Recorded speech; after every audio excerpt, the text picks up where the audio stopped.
Welcome everybody, I'm Matt. If you're new to this channel, we create motivational content and study inspiring people so that you can learn to persuade, motivate, and inspire others too. Before we start though, if you could hit the subscribe button, that would really help me out. You know, one thing I've started to notice with celebrities or with people who are in the public eye is that often the more famous that they become, the more polarizing people's opinion of them is. So you get some people, who they really love them. But then some people also really hate them. But there is a huge star out there who seems to be almost universally loved. And that person is Steve Carell. Okay, well, a good trick is to pump to the tune of Staying Alive by the Bee Gees. Do you know that song? Yes, I do. I love that song. First I was afraid, I was petrified. No, it's staying alive, Okay. Yes, staying yeah. alive. I declare bankruptcy! You know, I don't think I've ever heard anyone say a bad word about Steve Carell. And if somebody did say a bad word about him, I can just imagine whoever else is there just jumping to his defense. What's wrong with you? How could you not like Steve Carell? So why has he managed to break this rule and just become so damn likable from such a broad spectrum of people, from young to old, from male to female, from movie buffs to casual Netflix watchers? Today, we're going to break down 6 things he does to be so likable, and this will allow us to understand what he does, and if you want, you can even apply some of it to your own life. The first thing you'll notice is that the people around him always seem to be having a great time, and points 1 to 3 are all the things he does to transmit these positive emotions to whoever is around him. The first reason why Steve Carell is so likable is that he laughs easily. Look at this look. Sauvage, yeah. I was up for Sauvage. Oh, you were really? Yeah. Would you like to see my Sauvage face? Yeah, let's see some. Oh my God. Here's my, Is that? can we zoom in on that? Do we get the Sauvage Oh, I need to face? be looking Camera off. 3? Yeah. That's a beautiful, Thank do you. you want to see my Sauvage face? Yes.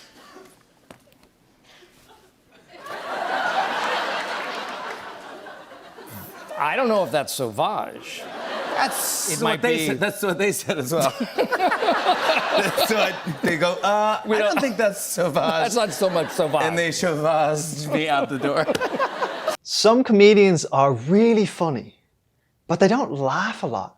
It's almost like they have this really high bar of what they consider to be a funny joke. And if you don't meet that standard, they just don't seem to laugh.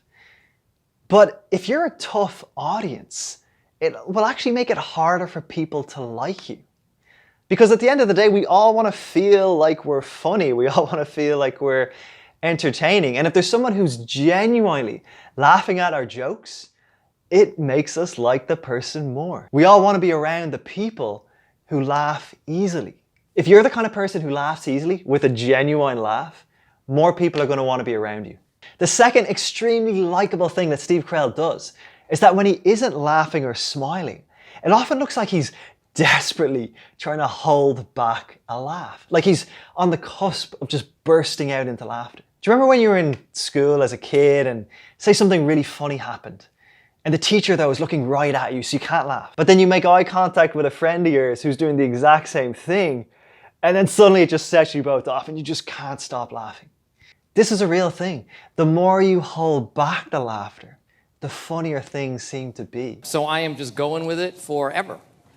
This is the new Steve Carell. As soon as your wife says anything that she likes, it's like, all right, I'll do that. I'm on board. Right. It's true. The minute she likes it, you're going to do it for the rest of your life. Until she hates it. And then I'll change it. Then it'll go away. Yeah. That's what happened with my beard. It was like, this is okay for a while, and then one day, it's Right. gone. Yeah. It had to go. But you look very good. All right. Yeah.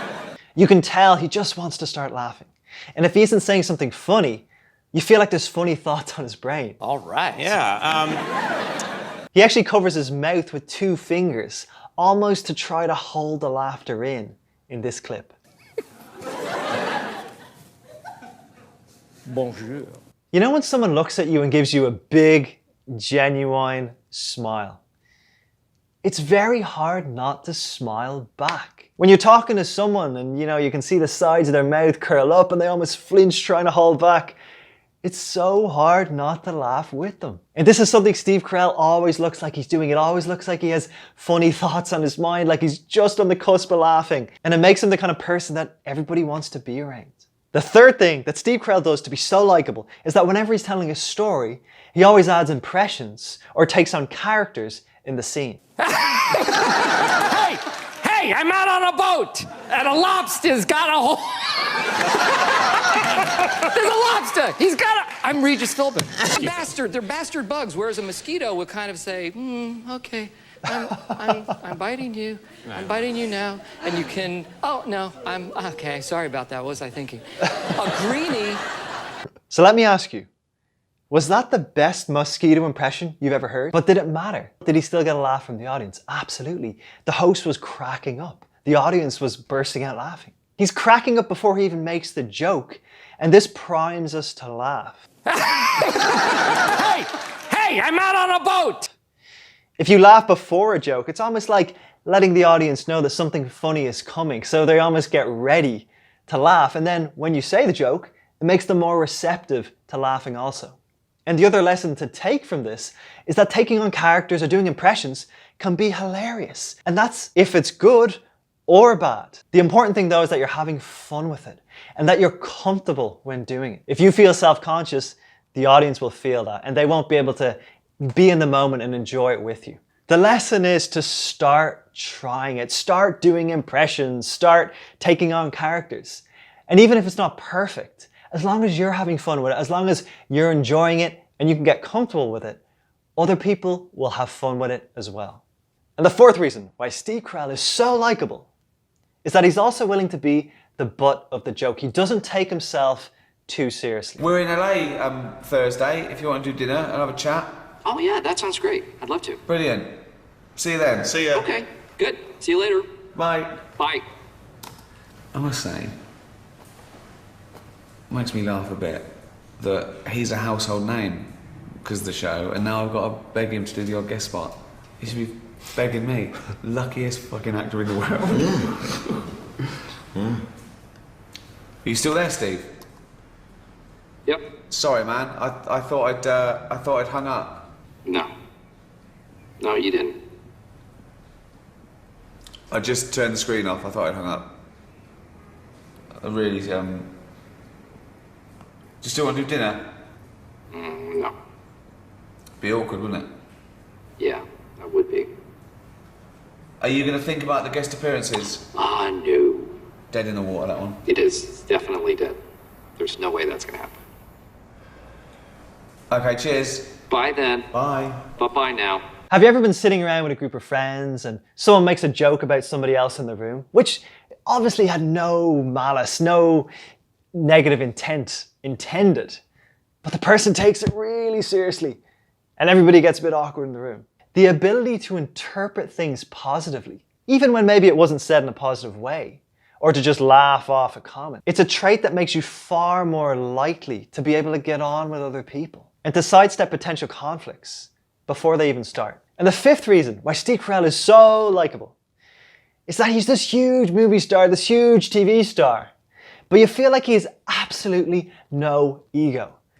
And people love humility from other people who are really successful because it makes them relatable. It makes us feel like they're actually human beings too. And when you see Steve Carell in groups, he doesn't seem to crave the limelight. He doesn't crave attention. Oh! Oh my God! Did you just drink the fly? Is it, you have it? Is it alive in your mouth? Put it in his mouth! Oh my sweet God! Is it alive? Is it alive in your hands? Okay. It is in his own way! Okay, put it there! I took. Here we go! I'm taking this thing down! I gotta tell you, It's drunk now, it's drunk! I've chewed it. I took a drink, and I was like, I didn't realize I had any ice in there.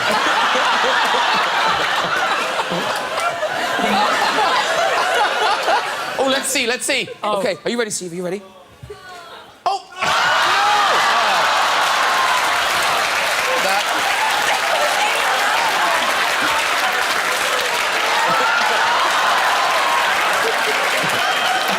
What I love about this is Steve is having the most fun, even though it wasn't his joke. Now, the interesting thing about the Graham Norton show, which is the talk show that they're all on, is that there's 3 or 4 huge stars all on the couch at the same time.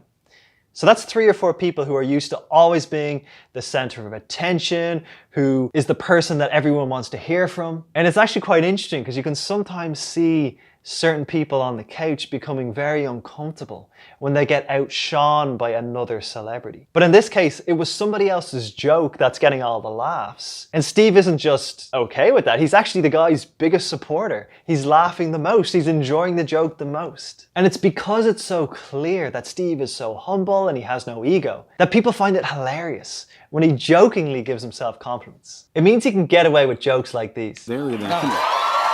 That's a stud right there. Do you like doing photo shoots or? Oh, I love it. I love it so much. It's where I feel my most natural. Yeah. You think so? Sit back and put your hands here. It is really, yeah. Yeah. I mean, it's a beautiful photograph. It's a beautiful man. It's a beautiful. I haven't seen you with this look, this scruff. It looks good. It's pretty sexy, yeah. Yeah. He has no ego, he doesn't crave attention, he doesn't need to be the center of attention. He's brilliant and he's humble. And this is a powerful combination. The 6th and last reason why Steve Carell is so likable is that he's quick to praise other people. Often we're more likely to mention something that's bothering us or something that's weighing on us rather than lifting others up. And Steve Carell takes every opportunity to praise people. I can't believe I saw this on your Twitter, and I'm so happy this happened. You just wrote "finally," and it's you and Kelly Clarkson, and that made me laugh. Man, that was great. She is awesome. I love Kelly, but I mean, she's the best. You had never met Kelly Clarkson? No, and my wife and I saw her. I don't know what it was some awards thing, and my wife said, "There she is!" And we had to go over and we kind of accosted her and said, "Hi, we've never met, but I really wanted to introduce myself." She could not have been nicer. This comes across authentic, which is so important. There's some celebrities and they seem to love everybody. Oh my God, I love them, I love them, I love them. It just doesn't feel real. But with him, you feel like he's speaking the truth. And there you go. Those are the 6 reasons why Steve Carell is so likable. Number 1, he laughs easily. Number 2, he always looks like he's just about to break into a laugh or a smile. Number 3, he takes every opportunity to take on an impression or a character. Number 4, he doesn't take himself too seriously. Number 5, he seems like he has no ego. He's extremely humble. And number 6, he's quick to praise other people. Start applying some of these techniques that Steve Carell uses to be so likable, and you'll start attracting more people into your life, and also, importantly, the right kind of people. I hope you enjoyed the video. If you did, it would really help me out if you hit the subscribe button. Check out some of the other videos here on the right-hand side, and if there's any topics, YouTubers, YouTube channels, or anything like that you'd like to see me cover, let me know in the comments below. That's it for me, guys. I'm Matt. See you next time.